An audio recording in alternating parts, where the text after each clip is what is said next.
الاخبار دي كلها ما ينفعش تفوتني. جاي لك باخبار اهلي زمالك بيراميدز، يعني حلقه مولعه نار. بس قبل ما تدخل على الحلقه تعمل اللايك المتين وتعمل اشتراك في القناه وتفعل زر الجرس، ويلا نخش على الفيديو. احمد عبد القادر يطلب من الاهلي فسخ التعاقد بالتراضي، وكلنا عارفين ان احمد عبد القادر عايز يروح الزمالك، لكن الاهلي هيقول له لا، ده بشكل كبير جدا. هيقول له يعني انت عايزني اسيبك عشان تطلع على الغريم التقليدي؟ فبنسبه كبيره احمد عبد القادر فاضل له سنه او سنتين في عقده مع الاهلي.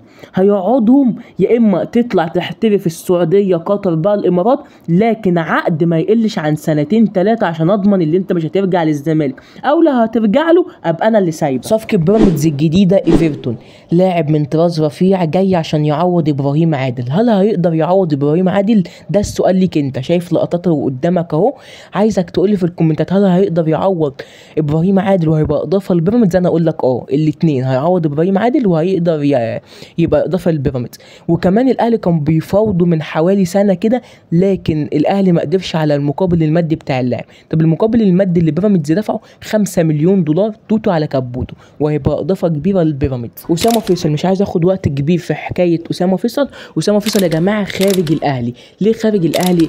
بنك الاهلي طالب 80 و85 مليون جنيه، وده كبير جدا في لاعب محلي في الدوري المصري.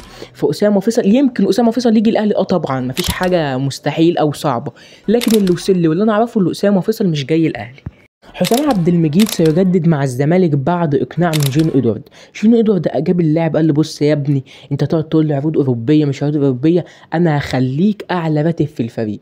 وكمان بعد العروض الاوروبيه اللي جت لحسام عبد المجيد، بس حسام عبد المجيد عايز حته يروحها تساعده يروح دوري انجليزي، دوري اسباني، الحتت دي، بس ما يروحش دوري بقى ايه مش معروف ما يتشافش فيه. فدي برضو عقليه احترافيه من حسام عبد المجيد. الحلقه خلصت، يا رب تكون عجبتكم. افتكروا ان انت كل ما بتكتب لي كومنت ايجابي او تعمل لايك او اشتراك فده بيدعمني ويخليني استمر، فما تنساش كل الحاجات دي.